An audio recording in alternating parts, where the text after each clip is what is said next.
Hello guys and ghouls, and welcome to today's video. We're going to be going through Splinter Cell, but first we're going to play the extra features and go through every single behind the scenes video, and then in episode 2 we'll go straight into training.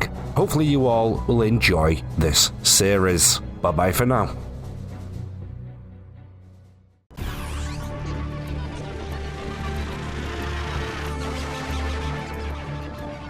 Develop under Tom Clancy franchise, it means that you need to validate and to justify everything. It takes place in a very near future, so you need to use a political environment that is believable, that is linked to the actual situation. You need to use gadgets that are already existing, that are already used by special forces, or a gadget that is currently in research that is believable to exist in the very near future. We really want the player to feel that, oh my god, this could happen for real, like tomorrow. The NSA created this solo operative that can react quickly. It can be, of course, a little more stealth than classical counter-terrorist squads. When Sam Fisher is on the field, he receives order from US government, and he doesn't care about international treaties or any political agreement. He do what he needs to do. It could be good things, it could be very bad things, and he has to do it secretly without leaving a trace. He can play safe by shooting most of the light and make a safe path through the level. He can also decide to shoot a little more on the enemy, or he can also decide to use the environment to create distractions and sneak behind the guards. If he fails and is detected, US government will instantly deny his involvement in this mission. It's all about mixing those features together that would provide either interesting gameplays or interesting graphic results.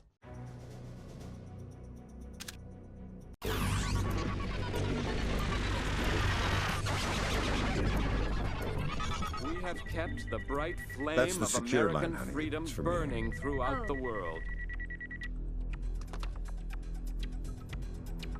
Hello, Lambert.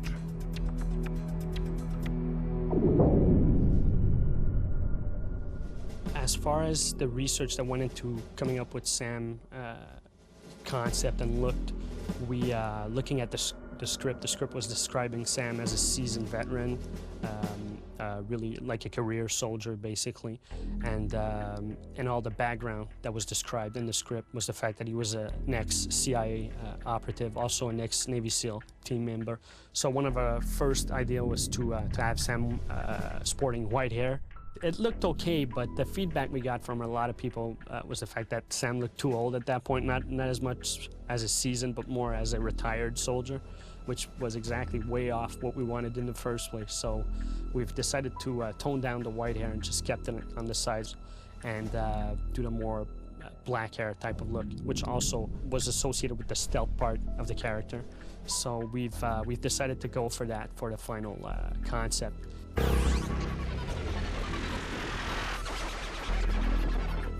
Almost the same thing Sam uses, but a more advanced prototype.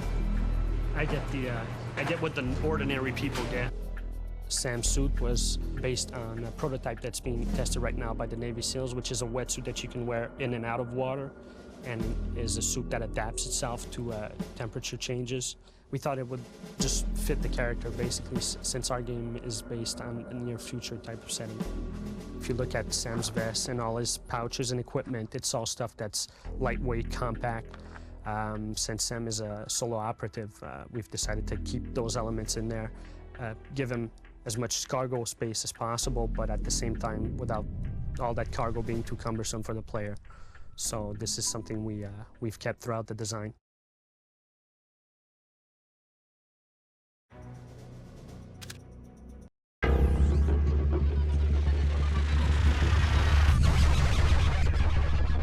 We decided to go with hand-drawn animation because we wanted to have a unique style, especially for Sam.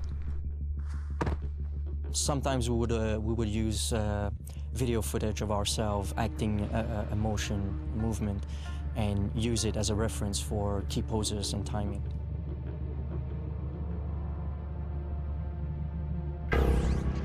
For a complex move like the split jump, we go directly to 3D, applying the basic animation notions until it fits the style.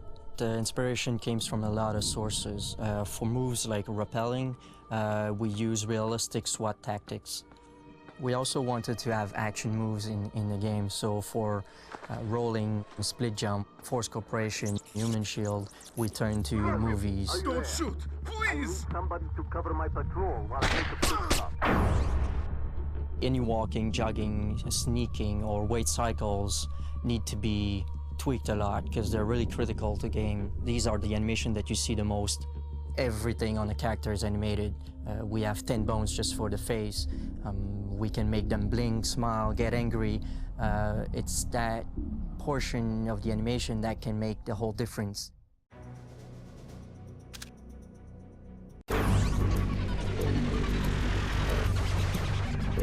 Sam's goggle became an important part of his appearance because we wanted to come up with a design that would make that character recognizable to the player. As much as Batman is recognizable to a lot of people, just the cape silhouette with the pointy ears, we wanted to have something that would have the same effect. So the silhouette with the 3 dots, which are actually lights emanating from the night vision. I think just that fact alone makes Sam recognizable to a lot of people, and since our game is based on light and stealth, you see that repeatedly in the game. You just see Sam coming out of the shadows with the 3 dots. So this is why the goggles are such an important part of his suit.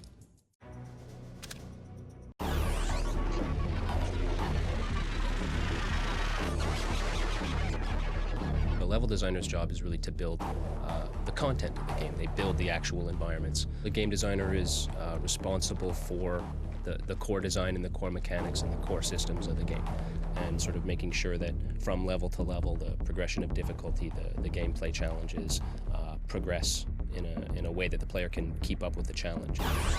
You need to make sure that things are consistent, that the player is learning from level to level how to pass the necessary challenges, and those challenges aren't just changing randomly from level to level. A door always needs to open the same way for the player.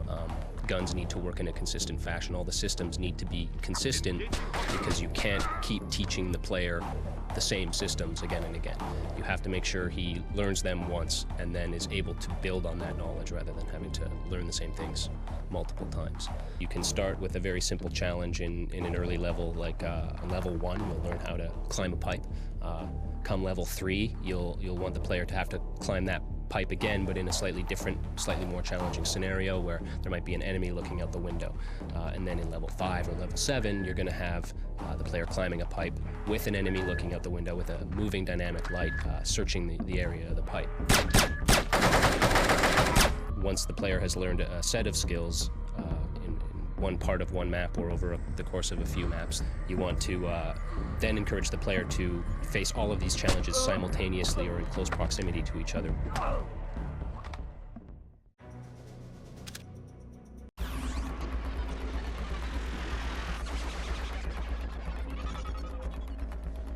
The first step in level design creation is to have the artists create a huge bank of models. We wanted to have as many objects as possible before even thinking of about how the maps would look. Then we created each map's based on what's written in the scenario. We wanted to have a very clear idea of the environment and what the gameplay would be before going on to the 3D stuff. Generally, the atmosphere we wanted to create in each map was danger. The objective of great level design isn't to make maps that would confuse the player like a maze. Instead, we wanted to make the player feel powerful. That means giving them a cool character to play with and the right weapon to use, but also giving them the right environment to be part of. Unlike other games, in Splinter Cell, we wanted the shadow to be a safe territory for the player and bright areas to be the dangerous territory. With smaller environments, we could make the gameplay much more intense, put the player much closer to the enemies, and it let Sam Fisher interact with the light and shadow much more effectively. The idea was to make a fully interactive environment. Make it possible to shoot a computer, take a soda can, and to distract enemies. Who's there? But much more importantly, to shoot out lights. Shooting lights allow for a different gameplay experience depending on basically how you play. That was the ultimate goal, and well, we made it happen.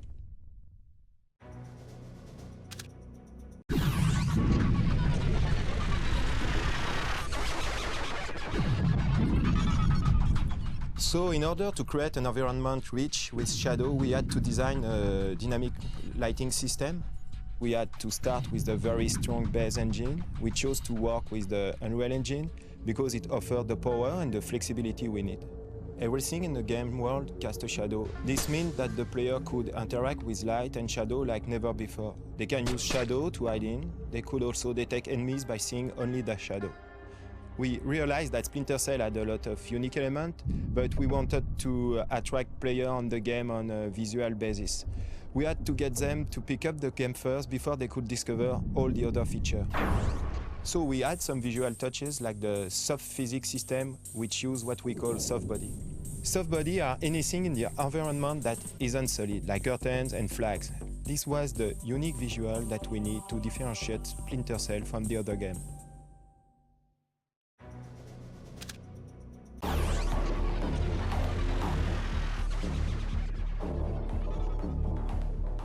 Sam's a very frightened guy, you know. That's why he sort of walks in and does stuff like, "Hi, I'm gonna kill you." Because if you're a happy guy, you come in and go, "Hi, I'm gonna kill you." Here we go. Fisher interrogates enemy soldiers who obviously have no information, but he just interrogates them for the hell of it. Stay quiet. You don't want your life to end in the boys' room. I want you to answer some questions. Stay quiet. You don't want your life to end in the boys' room. I want you to answer some questions. When I'm breaking down a character, I usually try and find 6 to 8 levels emotional. If they're violent characters, I base them on fear, you know. There's only really 2 disciplines in the universe, love and fear. Why are you here? Why is the Russian military here? Why is the Russian military here? Now, it's very hard to do something in an artificial environment and make it real. Who do you work for? And I thought I'd like to try it, to see if I could fit in, because I'm more of a reactor. Hey, smile, try and blink, say cheese, thank you. Given the limitations of the dialogue, given the limitations of the responses and the choices within the game, put character and personality into that. I think I succeeded. Let me do this last one. Bob's your uncle.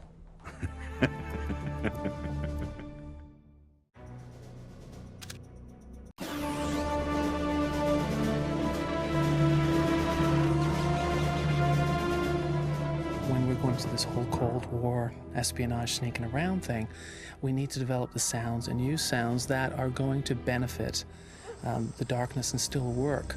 So we did use a few, let's say, ethnic instruments in the areas that we're at.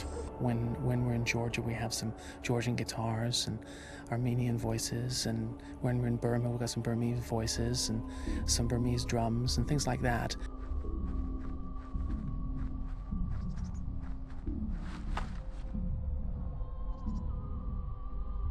The actual technical side of writing music for video games is a whole different breed than any other field of music.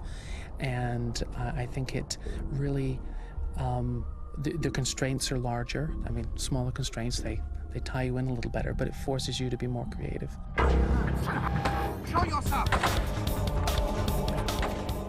So what we did was we brought in a whole bunch of different styles together, from classical to electronica to ambient to world, and trying to find a happy balance between all 3 of them to come up with the sound.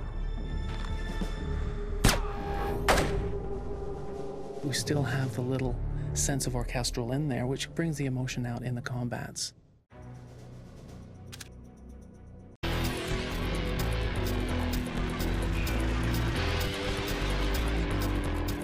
The openness of the gameplay has a tendency to trigger multiple events The fact that you can pursue your investigation as the character. We can quickly run into trouble there where you've set off alarms, you're in the middle of a conversation with Lambert, you're being attacked by guards, and you're trying to hide and you've got your night goggles on. The fact that all of those things could happen at the same time makes for quite a lot of complexity in the design. Making the sounds for the video game is very similar to the way you make sound for a movie. I think that probably the most important thing is to be able to have oral imagination. That's to say, be able to imagine in your head how it should sound and then be able to produce those sounds. Making Sam Fisher truly sympathetic, because at some levels he's a ninja guy, he's highly trained and very cool, calm and collected. At the same time, you want to have a connection with him as a human being who's facing danger. So actually giving him an oral signature that made you really feel that you were that person as a player. I provide as much context as I can to the people that are producing the resources, giving them as much information as I can about what's going on in the game, where this sound will play. We don't recycle sounds. Our sound effects are created from the bottom up. When we have a gun sound, we record a gun, and it's that attention to detail with all of the sounds and making them be truly unique for this game.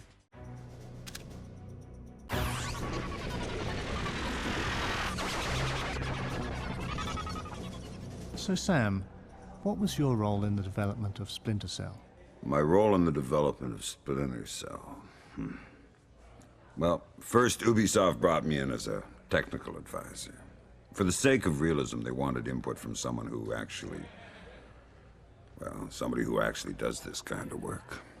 But you ended up being the star. How did that happen? They'd always wanted someone a little older, more professional, more experienced, you know. Not some young goofball that you see in your typical shooter. I think Martin Kaya was the one who decided to actually make me the character, and, you know, instead of somebody who was based on me. And how did you find working with the rest of the team? I've had the good fortune in my life to work with a lot of really talented and professional people. U.S. Navy SEALs, folks at Third Echelon, all real pros.